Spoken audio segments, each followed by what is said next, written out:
Let's read through this a little bit, see what the next steps are, and then we'll kind of talk it through a little bit. So it says here that dozens of veterans and family members were in the gallery while the House voted delegates to completely repeal the changes, right? The House then voted to add back $20 million a year that was included in the budget to help public universities offset the cost of the program, which serves more than 6,000 veterans and their families. So we got the dollar amount, 20 million. Again, remember, veterans are bringing in $6 billion into the state. I'm a veteran myself, and so making sure that we take care of our veterans is my highest priority. Speaker of the House, Don Scott, stated. Moves on here. Governor Glenn Youngkin called a special session of the legislature after public outcry, and that's to say lightly. There was petitions. There was a lot of pressure after this thing was found out. So he called a special session of the legislature after the public outcry from veterans groups when the cuts were passed as part of the state budget in May without a separate public hearing. Back to your guys' point of there should have been something. I mean, this isn't, you shouldn't just do that. So though Youngkin signed the changes as part of the budget, he ended up calling for a complete repeal and created a state task force to look at potential cuts. We'll look at what the governor's task force says and what changes, if any, are necessary, Scott said. Meanwhile, the Senate has wrestled with keeping some of the changes in place. The cost of the program rose from $12 million in 2019 to $65 million in 2023. The Senate set up its own subcommittee to look at changing the program.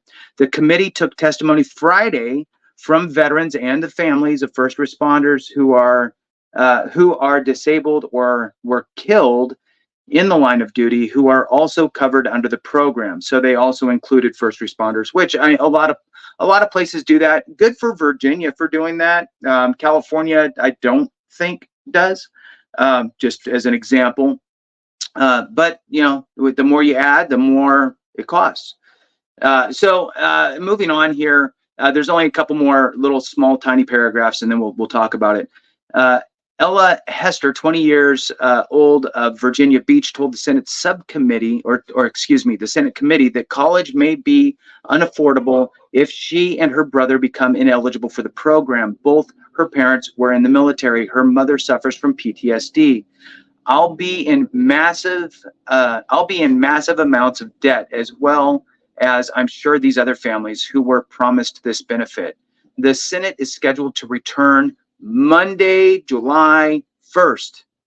That's now, right? I mean, this is happening now. Lawmakers could bring the session to a close if they choose to pass the repeal language approved by the House of Delegates or vote on their own bill, which would trigger a round of negotiations with leaders in the House. So I want to get your thoughts, Chris, and then we'll bounce it over to Randy and go from there. Well, I mean, the good thing is that they're getting all over it, and so hopefully there'll be some resolution in the near future. But this goes back to making promises you don't keep, especially for purposes that I'm sure there's a lot of other things that they could have cut that would have been less purposeful than what this program does for people who are service oriented. It's great to hear that they've included first responders in here, but maybe that's also why the thing ballooned up. So, maybe a little bit better budget planning, maybe a little bit better, leadership there. But it's ex post facto, but it looks like maybe there's a chance for them to do the right thing here. I think this whole thing is asinine. Should have never happened in the first place. I mean, really, this is, when we get into the realm of stupid, this whole situation should be the poster boy for the definition of stupid in the dictionary. Let's go back and look at some of the language here. They're talking about here outcry from a veterans groups when these cuts were passed as part of a state budget in May without a separate public hearing. So, this whole good idea fairy visited whoever was cooking this up in a smoke-filled room somewhere in Virginia because they thought it'd be a great idea to save money, and they kind of zeroed in on veterans.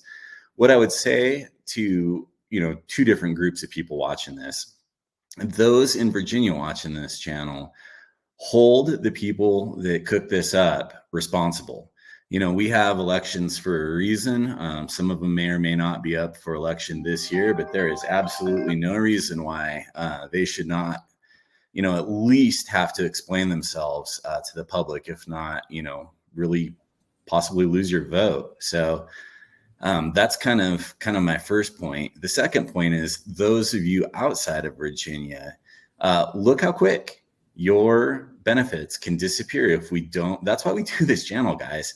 Look how quick benefits can be erased with a magic wand because of a bunch of really smart people who think they're geniuses in Richmond, Virginia, cooking up ideas.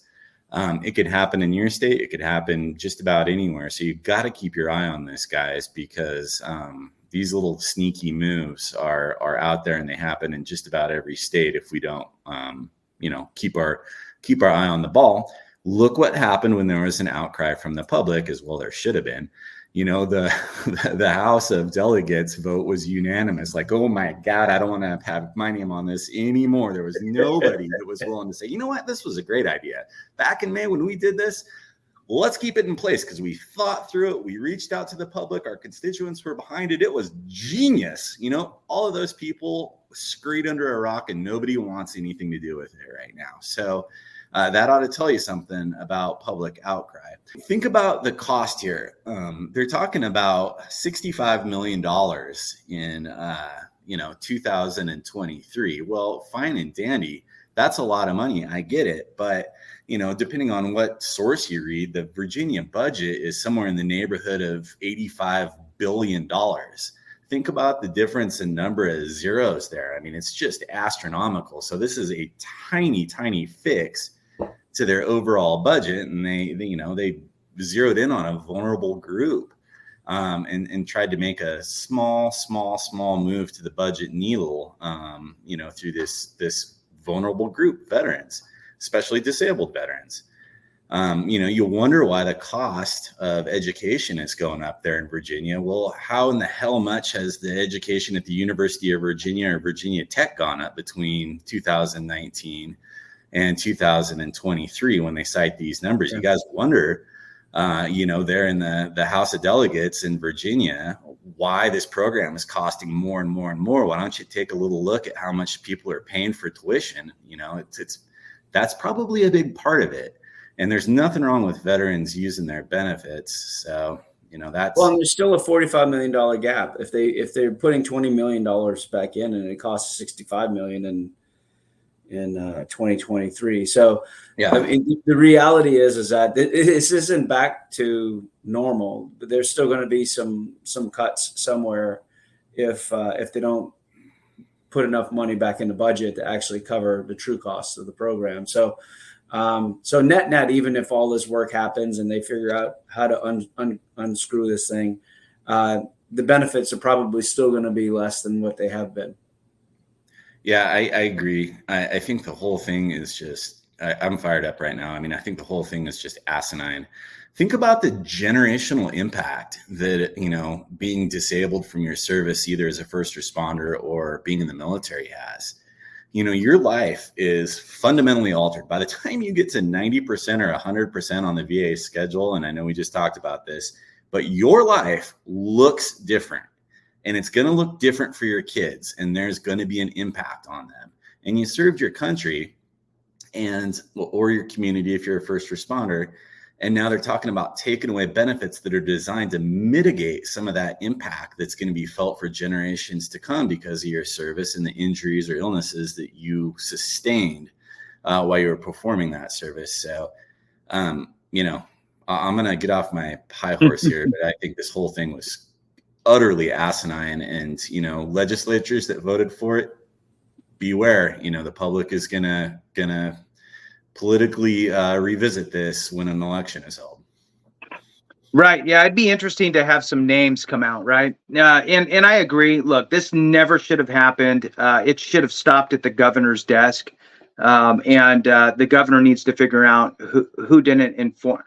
I'm giving him the benefit of the doubt. I just can't see. I just can't see somebody thinking this is a smart move at a governor level.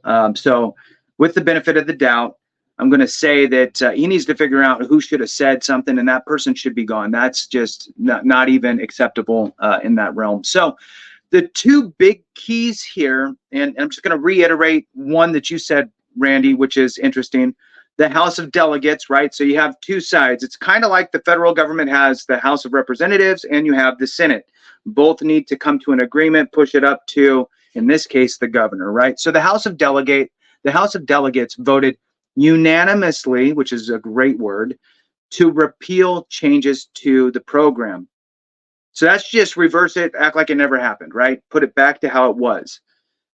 However, as you read through this, down back toward the bottom, it says, and this is the call to action to those in Virginia. Meanwhile, the Senate has wrestled with keeping some of the changes in place. Okay, that's not good, right? Because that's not full repeal. That's, well, maybe you got to pay half of it, or maybe you got to whatever. Who knows what it is? You need to reach out to your senators in that state, whoever they are, and tell them that they need to repeal it from the constituent level. You need to call from your zip code that's in their voting district and let them know your thoughts. Not just you, your spouse, your children, your grandma, whoever, right? The more people that call and voice, the better. That's the call to action there. With that, let's go ahead and wrap it up. I appreciate everybody watching. We appreciate every single one of you. Thank you so much for watching, and we'll see you next time.